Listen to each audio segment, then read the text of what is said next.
Olá, para você que nos acompanha em mais um episódio do Abstract, hoje nós estamos aqui com os convidados, com a doutora Fabiana Moraleida e com o professor doutor Bruno Minotto Bon. E a gente vem falando aqui, vai fazer uma conversa, um bate-papo sobre a parte da fisioterapia ortopédica, baseada em evidências, também a questão do tratamento da dor em pacientes amputados, a situação como que está aqui no Brasil. Então vamos lá. Eu vou deixar eles se apresentarem, falar a formação, para vocês conhecerem um pouquinho sobre eles. Doutora Fabiana. Antes de mais nada, muito obrigada, professora Josi, por permitir que eu estivesse aqui com vocês. É um privilégio.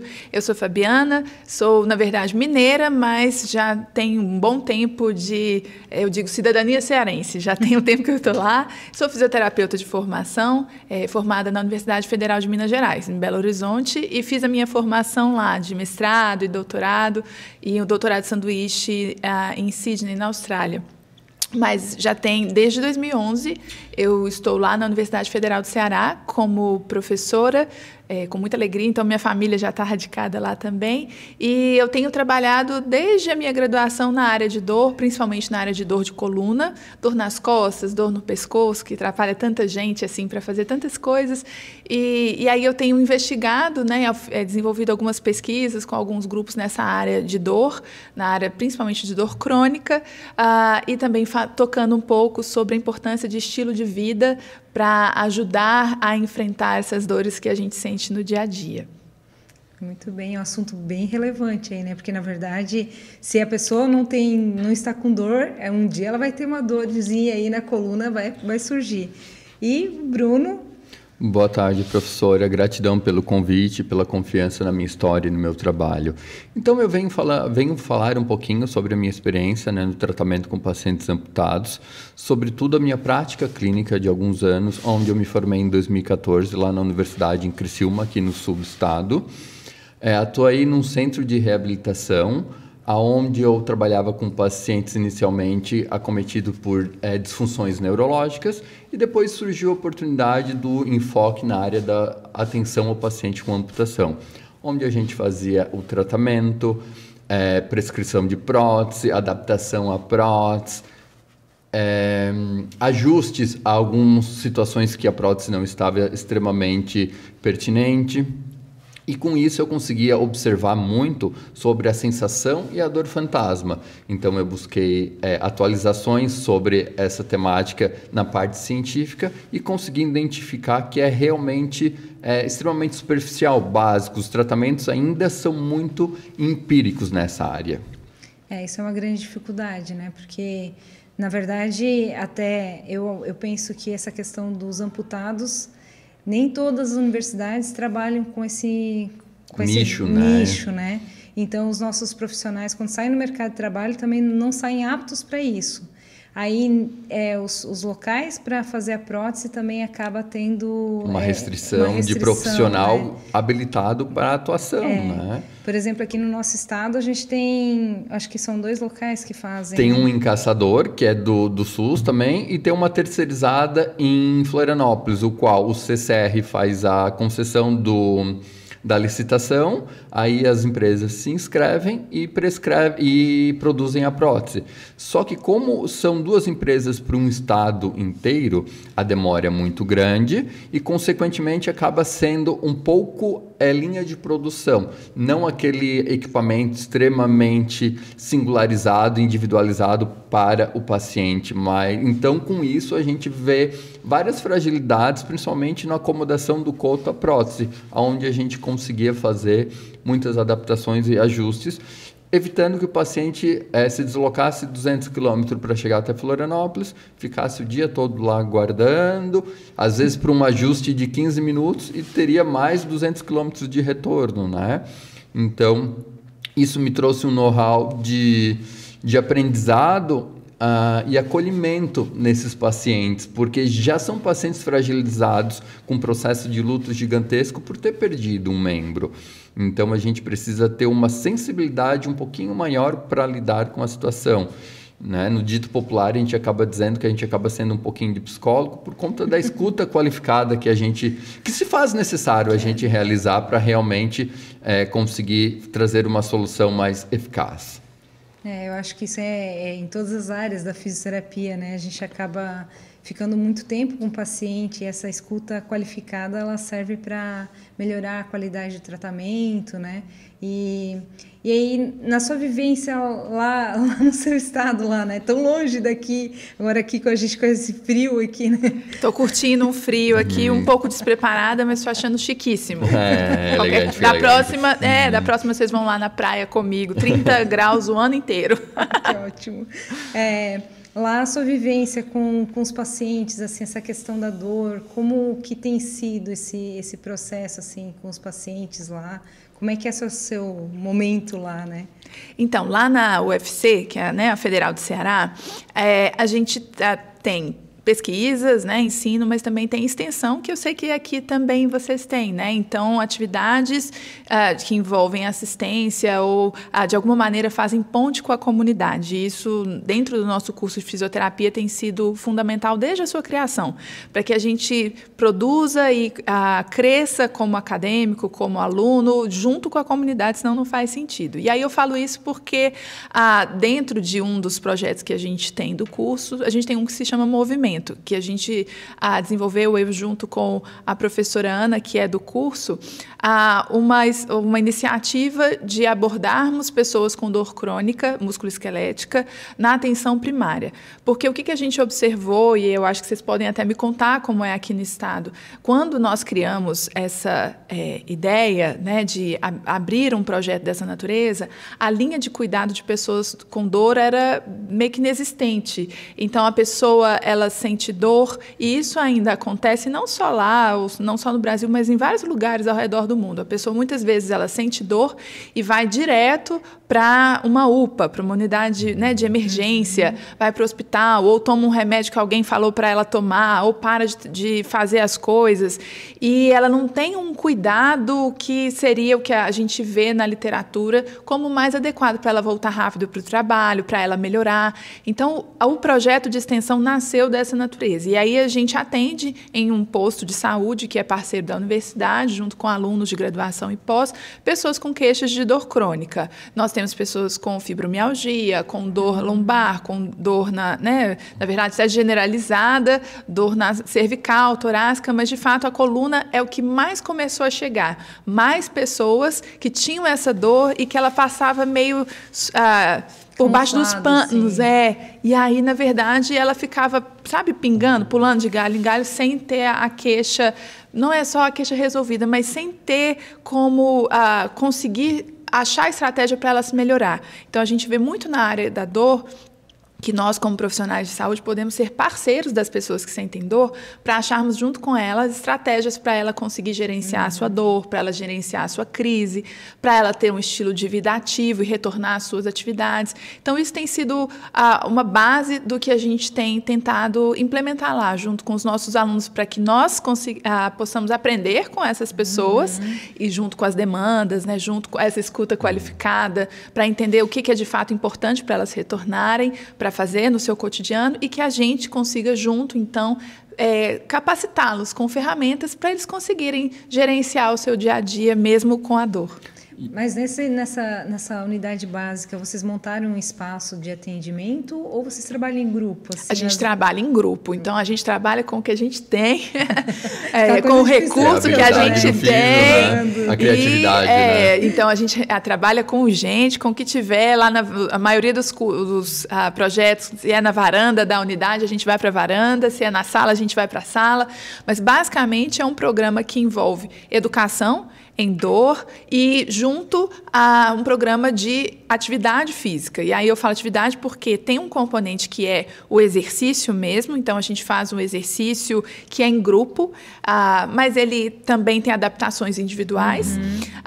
E também a parte da atividade, porque a atividade física ela pode ser ampla, não é só o exercício, é a atividade que você vai se deslocar, uma atividade que você escolhe fazer para se movimentar, uma dança, só pelo prazer. E muitas vezes a pessoa com dor, ela para de fazer essas atividades ou ela não consegue se organizar para isso. Então, o nosso programa, ele dura de 6 a 8 semanas em grupo, com fisioterapeutas e estudantes, e a gente faz esse planejamento junto com a pessoa que sente dor, para que ela possa melhorar através de estratégias de exercício mesmo, estruturado, que é a base do que hoje a gente estuda como uma estratégia que funciona para pessoas com dor, mas que ela tenha esse estilo de vida ativo também e que ela se sinta confiante para retornar às suas atividades.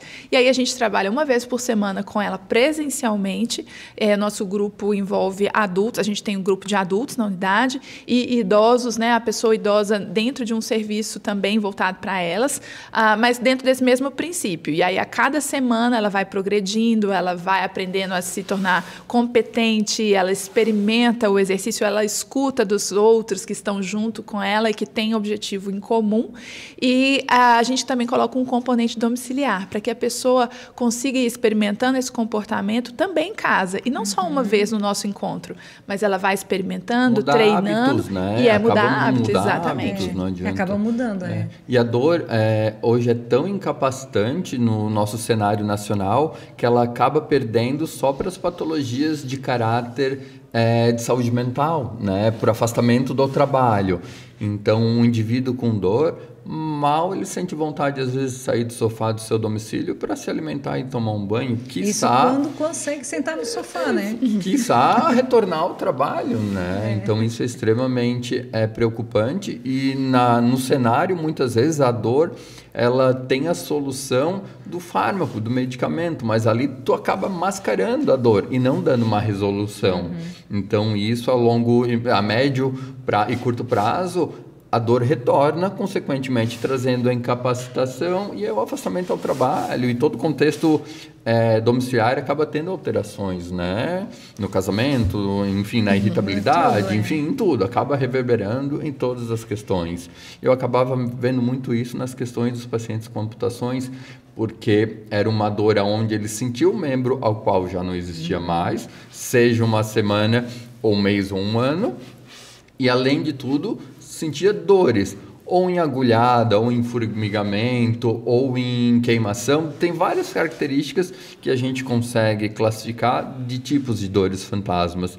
E o que a gente acabava trabalhando lá? Quando era muito exacerbada, inicialmente o nosso ortopedista ou neurologista eles acabava prescrevendo fármacos aos quais mascaravam para a gente conseguir iniciar um processo de desensibilização. Porque quando é uma dor muito forte, tu não consegue nem tocá-la, né?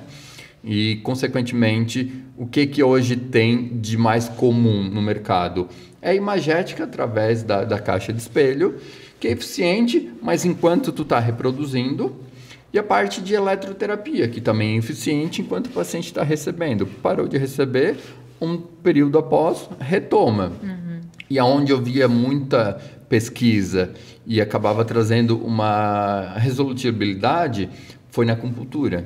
Então, eu busquei uma especialização em acupuntura, né, de uma instituição renomada em Florianópolis, o qual realmente me desse embasamento técnico e me ajudasse a construir um raciocínio clínico para trazer uma solução.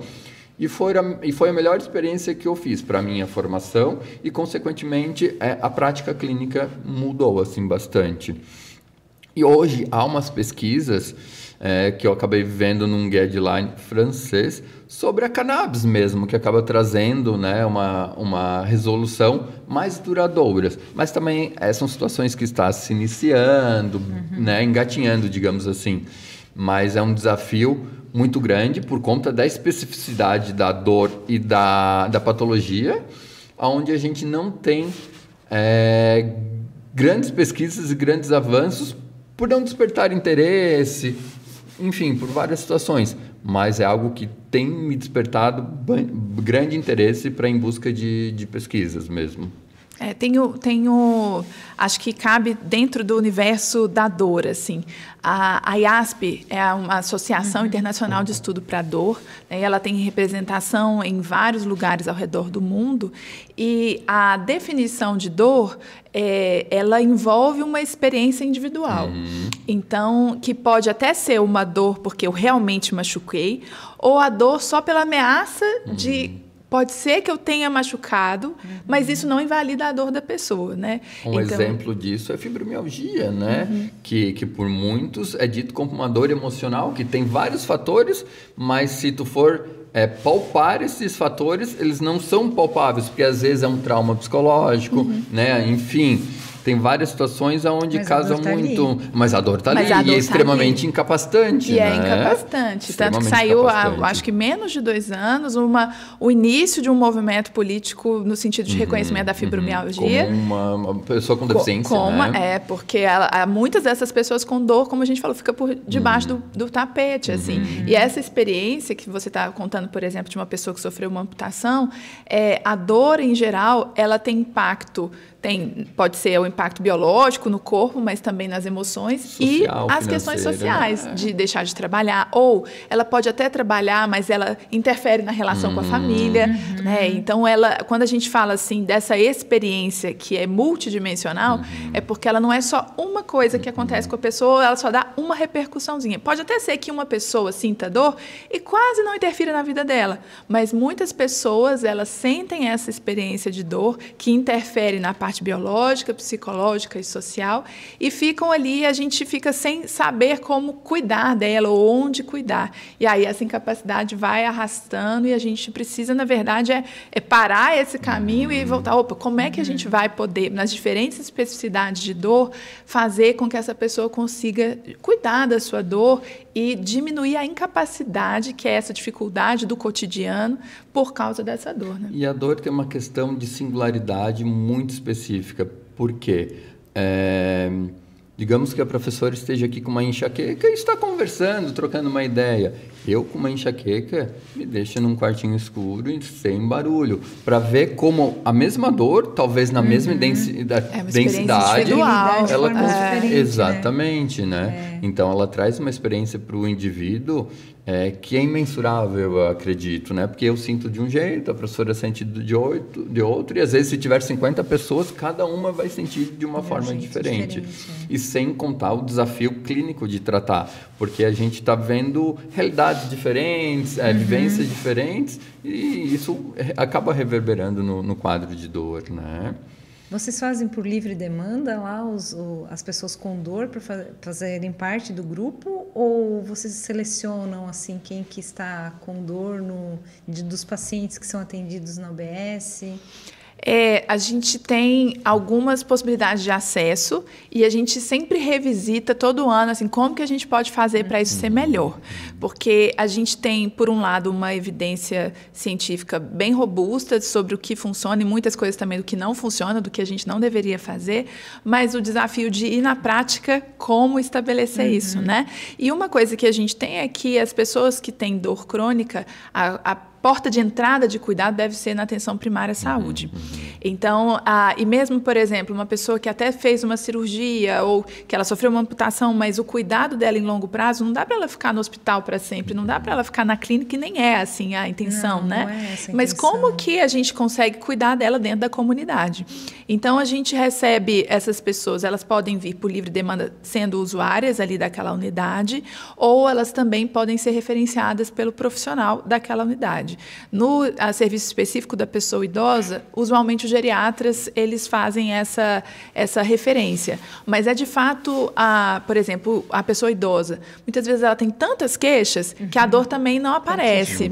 Aí a pessoa fala, não, é da idade, não, isso aí, ela já tem hipertensão, que é a pressão alta, ela já tem, sei lá, diabetes, a dor é coisa para ela acostumar. E não é para ser assim, né? Então, a gente também tem feito um trabalho para estabelecer parceria com profissionais, porque a gente entende, e aí você tocou nesse ponto em um aspecto, quando você fala de uma abordagem que um neuro precisa fazer, ou um neurocirurgião, ou um médico da clínica da dor, mas a nossa ideia é de que o cuidado da dor ele tem que ser interprofissional. Seja na atenção primária, secundária ou terciária, é a gente andar junto com outros profissionais. Então, assim, a mensagem, eu acho que dentro do contexto da dor, é reconhecer a importância do cuidado da dor crônica na atenção primária, como porta de entrada, e em equipe, porque a equipe caminhando junto para entender esse impacto da dor e achar usar estratégias que sejam bem fundamentadas, que sejam resolutivas e que não necessariamente elas precisam ser complexas, mas que o timing, né, o tempo delas de aplicação seja certo e que a gente consiga se comunicar, em geral eu entendo que essa não é só o profissional indicar para o serviço e vá, mas é a gente acompanhar em time, tem feito muito sentido para o cuidado da dor. Professora, deixa eu fazer um questionamento. Na tua prática clínica, o simples movimento, entre aspas, o quanto resolutivo era na dor dos pacientes os quais vocês atendem?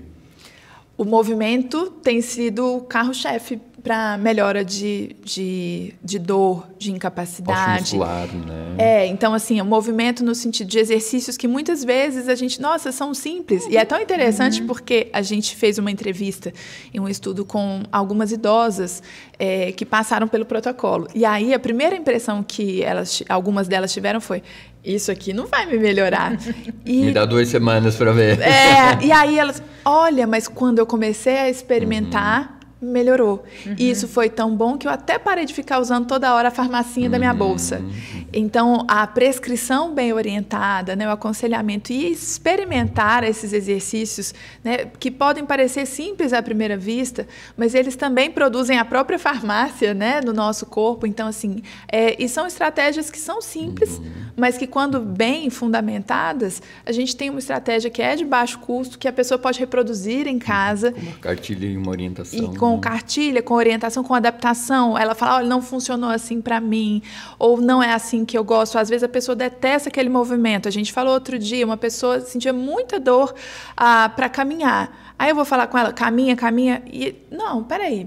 Olha, o senhor pode pedalar também, o senhor não tem ali? Pode pedalar? Pode ir para a piscina? Qual que é a sua preferência? Quais são as suas capacidades? E aí a gente vai achando esse caminho juntos e o exercício começa a fazer sentido. Prazeroso, gostoso. E começa a ser prazeroso e eu consigo ver, olha, eu estou conseguindo fazer e eu me sinto competente, eu me sinto motivada e eu sei que se precisar o profissional vai estar lá para me ajudar. Para me acolher. Para me acolher. Então, eu acho que o exercício, de fato, para a maioria das condições, que é a artrose do joelho, né, osteoartrite, para pacientes com amputação, todas essas principais dores, lombalgia, a dor generalizada, eu acho que tem um componente importante de exercício que pode ser melhor utilizado, sabe? Eu trago um dado de vivência que lá na universidade a qual eu trabalhava, a gente construiu um ambulatório de fibromialgia, de tantos pacientes fibromiálgicos que tem lá na região, né?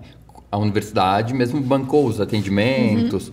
E como a gente tem uma residência multiprofissional lá, então a gente conseguia fazer atendimento interdisciplinares. Legal. E no início tinha uma desconfiança muito grande pela parte dos pacientes, o qual o movimento iria doer mais ainda. Quanto mais paradinho, melhor seria para mim. É um mito, né? Exatamente. E a gente, através de discursos, palestras e conquistas, fomos trazendo os pacientes, o qual a gente começou a provar para o próprio paciente inicialmente que realmente o movimento trazia curas. Isso a gente mostrava através eu tomava 8 gabapentina por dia, hoje eu tomo 1. Tomava Paco de 4 em 4 horas, hoje eu tomo 1 por dia, né? Através da atividade física com físio, com profissional de educação física, na água, na cinesioterapia, na caminhada orientada, às vezes uma escuta qualificada com os psicólogos.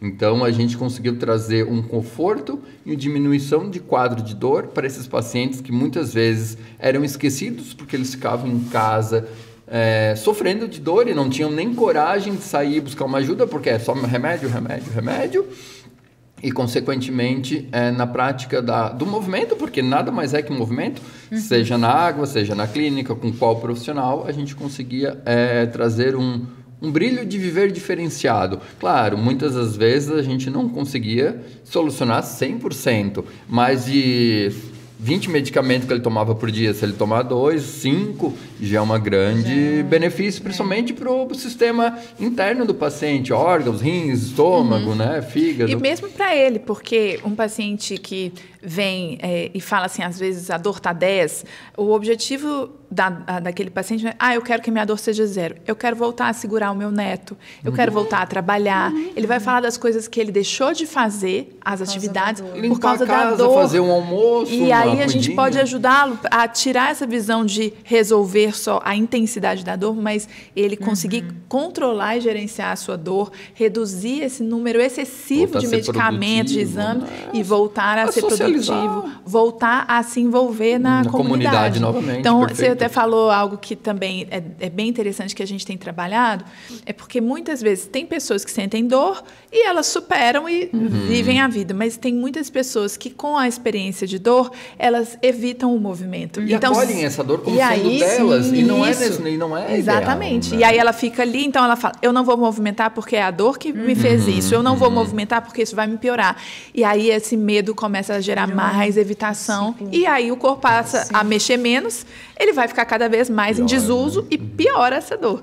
Então, nesse sentido, a parte de educá-lo sobre a natureza da dor e mostrar para ele o caminho, né, desse movimento, não só o exercício, mas de ser ativo e sendo exposto gradativamente a isso e caminhar junto com ele, essa educação em parceria e essa experimentação vai fazendo com que essa pessoa sinta menos dor, ela comece a entender, eu posso fazer um pouquinho só, eu vou fazer só um pouco. Ela volta a confiar nela novamente. Exatamente. Né? Segurança. E aí não vem para a clínica só querendo a eletroterapia, né? Analgesia, que é o tal comum. Do choquinho, né? Vou fazer o choquinho porque que é bom, mas é resolutivo na hora, a longo prazo, né? Eu não quero fazer exercício porque vai me doer, né? Não quero fazer movimento. Tem como fazer só eletro? Tem como fazer só analgesia para tirar minha dor? Que eu tô com muita dor hoje, né?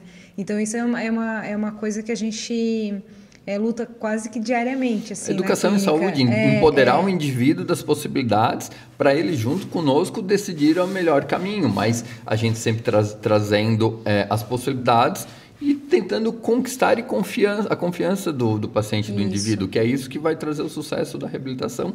Porque, como a gente conversava no almoço, né, professora Josi, numa escala de 1 a 10...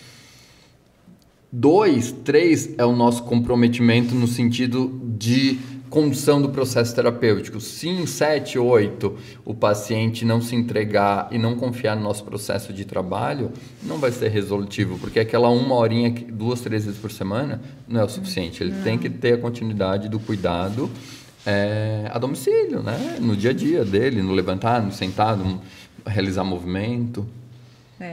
Hoje a gente visitou, nós temos um espaço aqui no município chamado Cidade do Idoso. É onde que a maior concentração de idosos aqui. Ai, que delícia. Eles passam o dia lá, então eles chegam de manhã, eles recebem refeição, recebem almoço, e lá dentro acontecem muitas atividades físicas, né?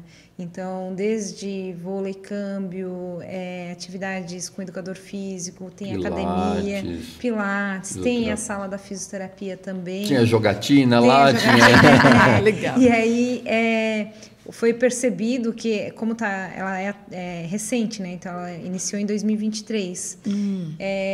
Os idosos chegavam tomando um número elevadíssimo de medicação. E aí agora, com esse tempo, com essa questão das nossas bioquímicas internas, né, os endógenos, né, os analgésicos endógenos, eles acabaram melhorando a qualidade, eles reduziram a quantidade de consumo de medicamentos, principalmente de psicotrópicos também. E isso é um benefício fantástico, né, que vem em decorrência do exercício ali diário. Né? Do movimento diário, da mudança de hábito. E aí, falando de hábito, você falou sobre esses psicotrópicos, né, alguns medicamentos que têm um componente psiquiátrico, né, da função mental.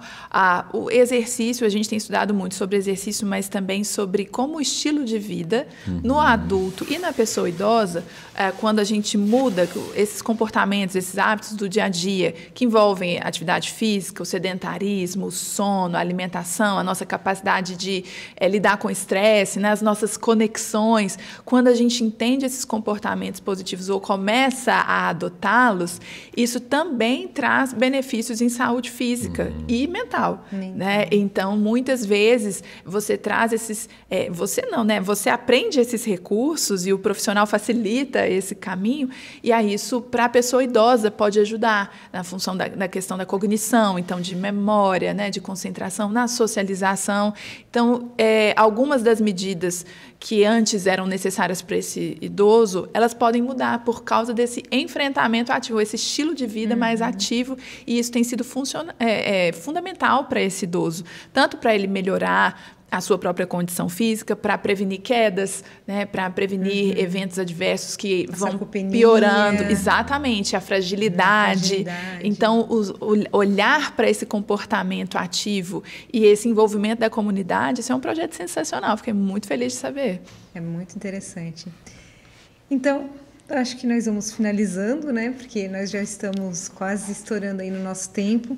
A gente agradece a todos os convidados aqui. É uma temática, eu acho que a gente poderia ficar aqui horas falando sobre dor e dor crônica, que eu acho que é uma coisa que afeta muita gente e que causa muitas filas de espera aí, né, nas clínicas e unidades básicas de saúde. Mas eu acho que a gente vai ter que deixar para mais um episódio aí. Nós agradecemos a presença e que vocês tenham assistido o nosso episódio e esperamos vocês para os próximos episódios aí do Abstract.